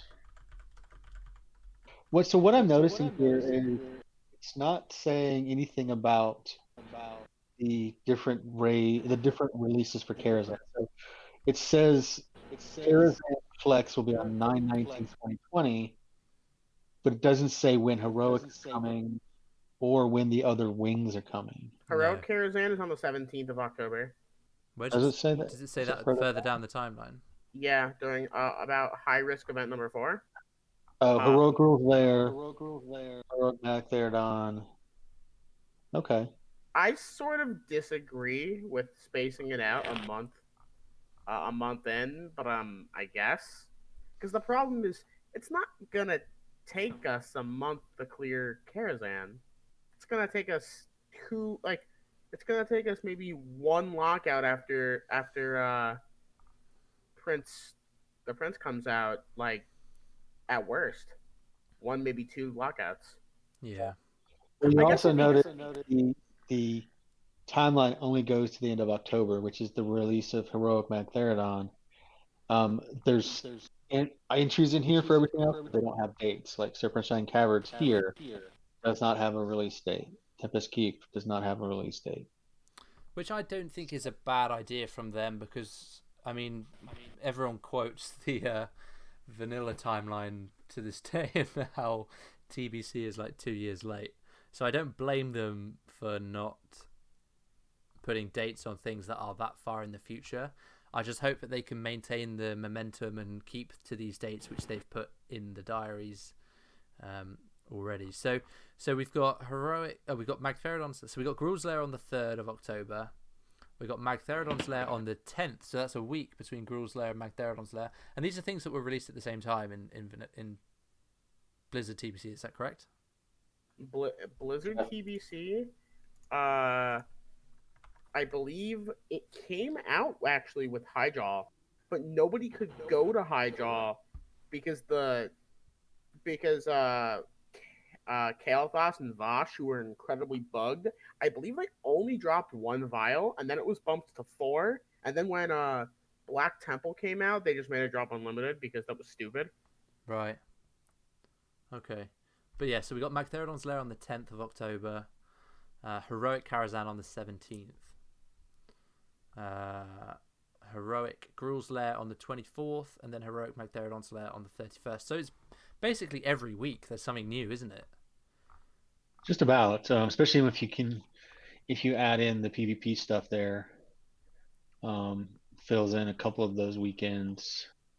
So like the Nessenguari Expedition event is on the 9th of October, and then the next day you've got a Magtheridon. So there's a lot of stuff coming out in the next month and a half, really. It only goes for about 6 weeks, right? End of October. Aren't those events not coming here? Because at least technically, but I mean, hopefully this podcast really reaches more than just low risk. Yeah. There's some high risk events coming as well. So we've got reclaiming Oh, actually, we missed one, didn't we? The one that's already out is Crow's Cache. Yeah. So we've got the Reclaiming Alkandun coming on the 2nd of October, which is the arena season officially starts on the 25th. Yeah, so that's really soon, which is cool. I'd be interested to see what people do with 2s and 3s and different comps that come out for that. And I hope it's not just a 1v1 fest like it was in vanilla. So we got High Risk Event 2, Reclaiming Alkandun on the 2nd of the 10th. We've got High Risk Event 3, Nessenguari's Expedition on the 9th of October. And it just seems to be a lot of kill quests, which is interesting. And we've got the 4th High Risk Event coming on the 16th of October, which is going to be capturing Naga Pearls around Coilfang Reservoir, which sounds very cool. Collect these powerful pearls and slay any enemy that stands in your way. So it seems like these pearls might give you buffs, which sounds quite interesting. And then High Risk Event 5, Abstracting Power. Mana Forges are siphoning arcane power from the surroundings of Netherstorm. So this is something to do with arcane charges and deliver them to the Storm Spire. And don't let enemies steal the charges from you. So that's quite cool. Some sort of payload event in Netherstorm. So that is very interesting. And then, these are the ones that were teased in the video, in the TBC hype video. So that's nice. It's nice that they have got some timeline for that, yeah, and those high risk people, hopefully that's something that they will get stuck into, because I think they've put a lot of effort into trying to make high risk work this expansion and make it more exciting to go out into the world. So hopefully these are ticking the box for that. Well, certainly more reasons to do so. Yeah. Sorry, but it's quiet. My rabbit escaped. Oh no. Not the rabbit. It's going to play some TBC. And yeah, like you said, we've got a lot of things to look forward to in the future, with Serpent Shrine Cavern coming later on, hopefully this year, but we will see about that. So that's a nice bit of breaking news. Thank you for that, Aidalas. No problem. One thing that I'd like to discuss quickly before we finish up, and I know it's something that's been discussed a fair bit on the Discord, is the itemization changes. Have you guys followed that much at all? Oh yeah. So would you like to do a quick explanation, Aidalas, of what the itemization changes have been and what they mean for the tier gear and the gear that drops from Karazhan? So what they've effectively done is made a set for pretty much shield tanks and another for two-hand tanks that each have their own unique stats on it to benefit those specific like traits. So one has more block value and parry, while the other one probably has or dodge. The other one probably has more parry and a lot more strength to convert into parry to give themselves more avoidance and whatnot. Because a lot of the community was talking about how the itemization was in TBC Alpha, where they just removed a lot of shield block and parry stats, and they just gave them pretty much stat sticks, and everyone was just pretty much up in arms because it's why are you doing this? So The other thing that's interesting though, is that's really the only major changes they're making to itemization. Yeah. There's a few little tweaks to a couple of the set bonuses and things here and there, but other than that, They've really done things have for vanilla. enhancement and red paladins. Well, yeah, I mean for the set pieces, but the non-set pieces, literally everything else that drops other than the curator and the prince, there's not a single piece of strength DPS gear in that instance. 12 bosses, and there's not a single piece of strength DPS gear other than what you might consider from the tier pieces. That's why I'm thinking that they're trying to I guess push you towards more of agility in terms of DPS and kind of leaving the strength stat as a hybrid. Well, the problem mechanic. is, I don't know. The problem is Blizzard made a sharp turn from tier 4 to tier 5 in their itemization. So if you go look at itemization in Serpent Shrine and Tempest Keep, it's vastly different. There's a lot of good strength DPS gear. There's things like haste and armor pen that didn't exist in Karazhan. So Yeah, there's going to be a lot of people stride. that are just going to be running heroic gears and blues because it's the best of what they can get for their particular spec. Because Ascension's just not changing any of the itemization. Remember, Karazhan was probably itemized before TBC came out, because Karazhan was the first raid Blizzard ever worked on, and then they couldn't finish it in the way they like it, so they said, screw it, make Molten Core in a week, and everybody loved it. Right. Yeah, that's fine. That was 15 years ago. Ascension knows this. Ascension, the devs know that this is an issue, especially with their changes to stat specializations and forcing you to stack strength or int or whatever you have. And to have literally not a single piece of strength DPS gear in a 12 boss raid is just asinine to me. I agree. I'm a heavy proponent of chasing after your set items because they give set bonuses to do unique things. Now in AQ and Nax, AQ was a bit more egregious in how strong they were, and they kind of figured out what to do by Nax, which is really impressive. But they've said they don't want to go back to kind of funneling you into a certain spec. But I think they kind of can now, considering that there's a spec for each talent tree. So they could play around with it more. Well, it doesn't even have to be set bonuses. they've already said they're not going to change stat bonuses because they want your REs and your talents to be the meat of your build, Yeah. not necessarily a set bonus that locks you into a piece of gear. And that's fine. I'm okay with that. But to have two things happen. One, every caster who's trying to min and max is already going to have Spellfire and Spellstrike or some combination of those before Kara. So those are what? 5 pieces of gear they're not going to replace until maybe Serpent Shrine. And then to have an entire spec of gear not represented at all, I think is just major oversight based on what they've changed for builds. I would agree. With the stat changes, it makes no sense to not alter some of the gear if you're not going to benefit Well- from the stats that you have on those items. So here's the thing: there are some people who are like, well, in my opinion, crafted items should always be better than tier up to a certain point, much like how the original TBC was with Spellfire and Spellstrike. Now, if you change that and make it so that as soon as you go into Heroic Kara, they're replaced, people are just gonna. There will always be those type of people who are just like, well, why are these not like like stronger than tiers and whatnot? Why were they changed, et cetera, et cetera? Keep it the same or change it. They really can't cater to both audiences or even third type of audience. I see mean, what you some mean. gear just sucks, dude. They just need to fix the gear that sucks. Like, for Sure. example, there's at least 2 or 3 pieces of casting gear that are just like, let's have no spell power and MP and just have MP5 on it. What are you talking Yours about, are man? literally MP5 is worthless. sick. What about heroic patterns? You mean for heroic crafting? Yo, I dig it. Make the item, make them require like when SSC comes out, make heroic vortexes that obviously only drop in heroic Serpent Shrine and Tempest Keep, and then make the patterns, make the items you craft from the patterns bind on pickup. And also the recipe. Well, the recipe, I think the recipes are always bind on pickup.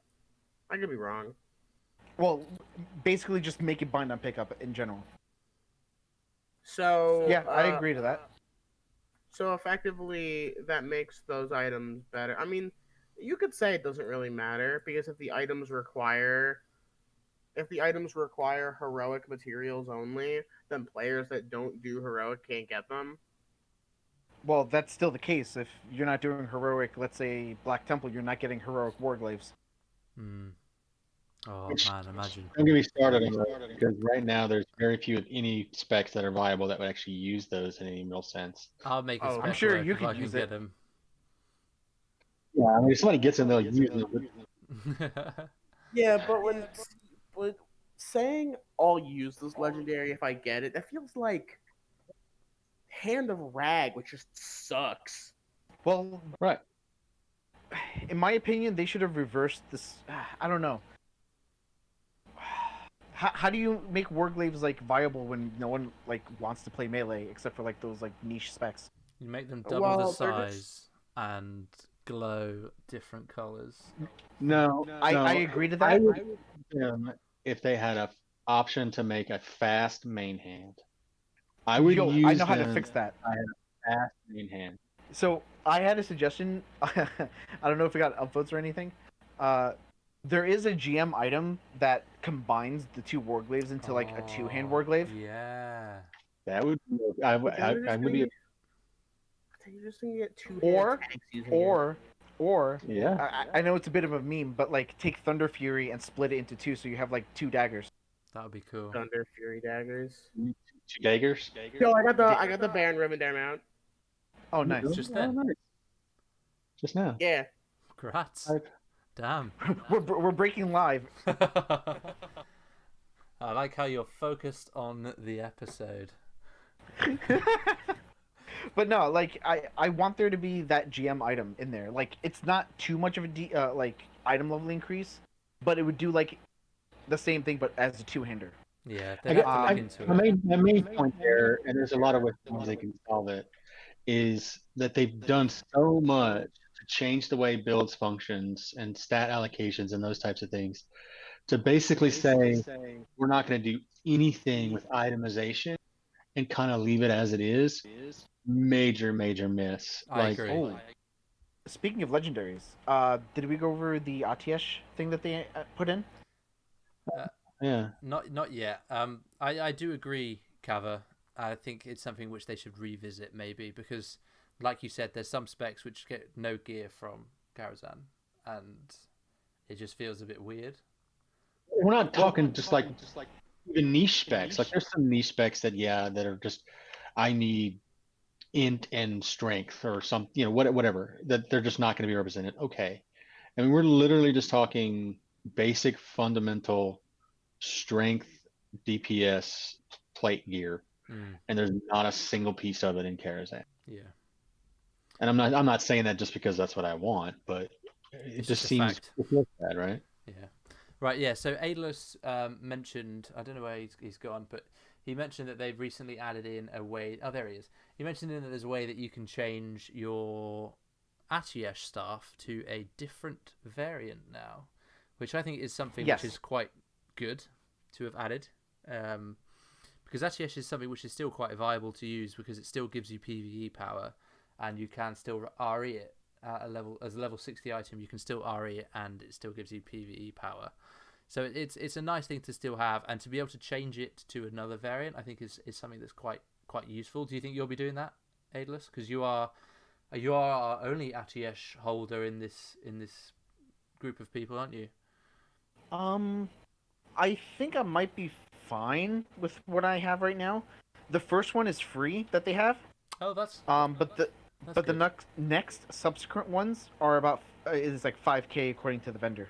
Yeah, I didn't realize the first one's free. That's nice. What's it called? Some people were speculating, and because I was reading the chat, that this is might either a precursor to something going forward as to upgrading legendaries by a few item levels. Obviously, not making it 70, but just making it like 65 or 69, um, equivalent item level, or um, they were just kind of late into pushing out like this update Yeah, because people wanted it for TBC like at the start. I don't think it's got anything to do with Karazhan, and I think it is just a quality of life thing for people who grinded out Atiesh back in vanilla, and because it is still useful now, Yeah. people have changed spec. They want to be able to use their Atiesh still because it was a big grind to get it. So I think it's a nice thing for them to add, and the fact that your first one's free is something I didn't know. It's a good thing to have. I'll take an upgraded Thunder Fury. We could do that. A level 70 version. I sort of have a. I don't think they should be upgrading legendaries to be used through multiple I expansions. agree. Like Thunder Fury is fine that they're using it now because Well, Thunder Fury would was used until Black Temple for actual tanks. Like that's kind of part of the course. But like, imagine using Thunder Fury on like heroic Lich King. It feels like you got one weapon and then used it for 7 years. Yeah, it's well, kind of here's the thing. What if they upgrade it to like to be equivalent to level 65, like blue or epic item level, like uh, 111 or something? I'm not sure of the item level values, but like just increasing it to not the max value, so it's not like this, but like maybe you could replace it in Kara depending on what gear or Serpent Shrine or Gruul. I think they should leave it as it is. I think it's a part of history in Ascension that you will one day replace, and it will be a sad day, but it will sit in your bank, and you'll have those fond memories of doing big things with your weapons. And I think that should be the way that it is because I don't think having permanent gear slots, well, not permanent, but you know what I mean, making things last longer than their intended time scale. I don't think that's something which is really something that Ascension should look into. And I think gear progression is a big part of any MMO. And even if it is a legendary, I think there needs to be some time that you pass that legendary on and you start looking at other things. Right, I think we've discussed quite a fair bit today, and I think we should just jump into a few quick questions before we finish up today. One question which I can see straight away is from Fuanta, and they ask what the difference on the three servers is because they are new. So I'll quickly explain that, and if anyone else in the chat has any questions, then feel free to just quickly send them in the chat live now, and we will try and answer some of them. But Fuanta, so the difference on the 3 servers, we have Kill Jaden, which is the server that we all play on, and Kill Jaden is a more Blizz-like PvE type server. It's still got the PvP tag, and you can still kill the other faction, but it's not high risk. There's no loot drop on death, and it's not something where you can go and kill your own faction, because I believe they removed criminal intent today on Kill Jaden. It's technically not removed. You just can't activate it on low risk, which means it's effectively removed. Sure. Kill Jaden. Yeah. Okay. So you can't kill your own faction, and it's your typical alliance versus horde, where your gear is soulbound as well. So there's no like trading gear. So it's your more typical progression experience in a normal Blizzard server, and raiding progression is the main way that you power up your character. But there is still PvP, don't get me wrong, there is still PvP. A lot of people do battlegrounds and whatnot, but it's just not high risk, so there's no risk of losing items. And then compared to, you've got Area 52 and Magtheridon, they are exactly the same in terms of their risk set, so those are hybrid risk.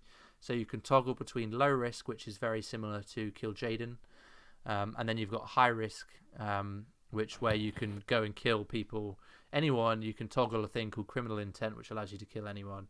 And they also have these events, which you can see on the timeline, which are going to be specific PvP events that you can go out to the world and do, and you can kill other people while you're doing it. It's more of a PvP focused server. Does anyone have anything to add that I missed? Take that as a no. We've got another question here from Phantasmagore Videos. Can you talk about how warrior-based tanks are lacking badly in threat? Now, I don't know if any of you guys have done any tanking at all. I have not, no. But I've run with a bunch of various different tanks and talk to people about it. So, do you think that Shield looks to be good? Did you okay? Because I've heard, and I saw a kind of a rankings previously in the chat, and they were saying how bears are top, which I would agree with. But they have been hit quite hard with the nerfs that we talked about earlier. And then two hands, which I would agree are quite strong. And then shield. But warrior-based threat is something which I've noticed. So I'm a two-hand tank, and I use primarily warrior-based abilities, and I am holding roughly 4.5k threat per second, I'd say, which is quite good. I think the real problem is the amount of threat that DPS can put out if they're not managing it correctly. So as a DPS, you can't just go out and blast. You do have to worry about how much threat you're generating and invest in things like Fantasism to reduce your threat, and have things like Fade and Feign Death rolling so that you can drop your threat when needed. I don't know if what you guys think. I don't know if it is necessarily a problem with threat in general, but also how much threat DPS put. Here's at least my thought and opinion on it, and this is coming from a purely DPS perspective. Obviously, I haven't played tank, but I ran with a bunch of different ones. I think the main issue is a couple of different things. One, you've got heroics that we've already talked about have notoriously a lot of threat drops. There's a lot of AoE pools and packs that do crazy fun CC mechanics and those types of things. You have tanks that are having to learn how to rebuild themselves with new stats, new talents, new abilities, and having to regear themselves.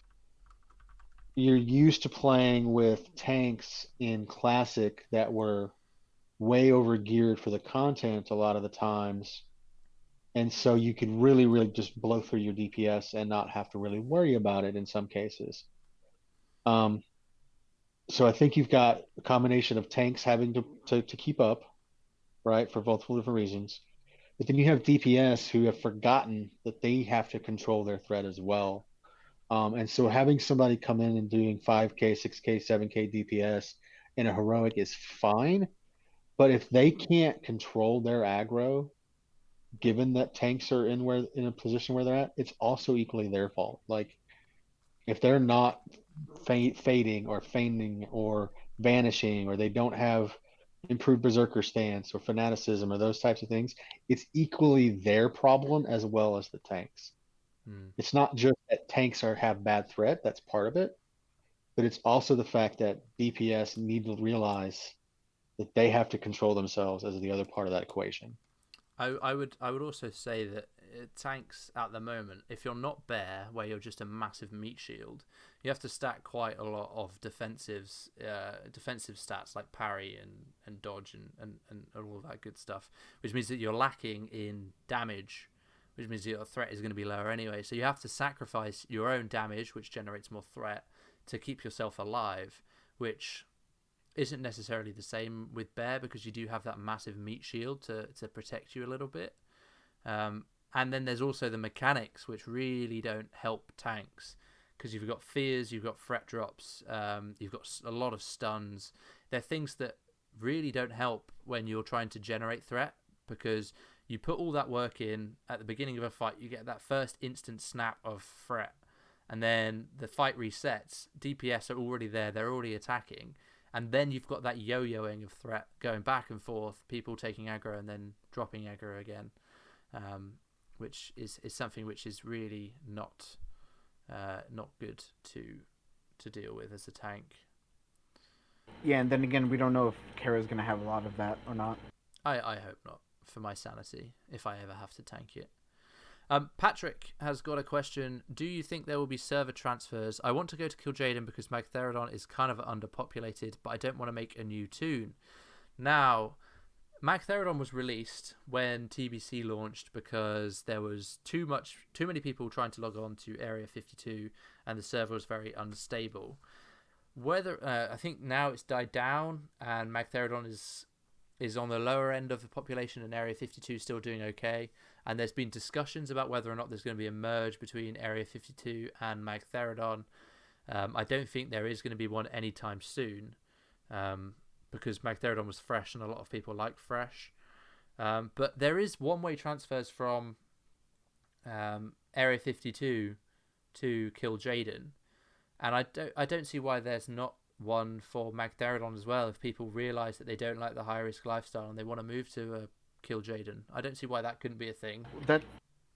That's because they already have an option for low risk. So them going into a permanence of low risk plus to servers that are not fresh. I've seen a lot of arguments back and forth, but it's like I don't know how to go about this. It's like they want a fresh server, but they also want a living server. And most of those servers that are pretty populated will be the ones that have been around for a while. Yeah, but so Yeah. for example, if you were a new player and you started, and because Ascension, the way it's set up, if you are a new player, it puts you on Magtheridon because that realm is listed as being new. And that could be the case as Patrick just started, because he said he started on Magtheridon and doesn't want to change. So that's just where it put him before he knew any difference. Yeah, that's what I'm thinking. So if because there are free transfers, one-way transfers available from Area 52, which is the same rule set as Magtheridon. If you don't like that rule set and you want to change, I don't see why people of Magtheridon shouldn't be allowed that option as well. Maybe that's something that the devs could look into. Yeah, I think you should politely ask, but obviously don't spam. Don't be an idiot or a jerk. Ask them about it. Maybe they'll be able to do what you want. I think it would make sense if there was one-way transfers specifically. It's kind of like how you can somebody correct me if I'm wrong, but on retail you like couldn't go to there was like a one way where you could transfer from a PvP to a PvE server, but not the other way around. I can't remember. Yeah, there was, but they've long since removed that tag. Yeah. Well, yeah, I understand war mode and all that jazz. I just meant beforehand. Yeah. Beforehand, that was the case. Yeah, I don't see why it's out of the question, and I can see why it should be something which is available, especially for new people who didn't know exactly what everything meant on the realm tags, which I think is something which the devs definitely should look into. But I think we've talked about quite a lot, guys. I think we can wrap it up here. Thank you very much for listening, all of you in the audience. We had insane viewing numbers, guys. I don't know if you saw, but we basically had 80 people watching the whole time, which is crazy. So thank you all for watching. Thank you all for the subscribers that subscribed during the podcast, and all of those who liked. And thank you guys for joining us. Oh, sorry. Actually, yeah, there's something I want to mention. Thank you, Aidalas, for pinging me there. There is a build calculator. So Ascension haven't released one yet for TBC, but there is a build calculator which you can look at and make builds on. I've linked it in a few of my videos, and it is linked in the chat. I'll put it in the description as well once we've finished. But definitely take a look at that if you haven't already. And I will continue now with my signing off. Thank you very much for watching. Thank you guys for joining me and for the great discussion we have today. Thank you, Kava, for your first appearance. I hope you join us again, because we had some good discussion. It was nice to get your point of view. Yeah, I'm free most days, or can make time. Awesome. Good to hear. Thank you, Epzilon. Thank you for joining me again. Always. This was fun. And thank you, Aidalas. Anytime. I love it. Right, and we will see you next time, guys. Thanks very much. Have a good time and enjoy Karazhan when it comes out. See you later.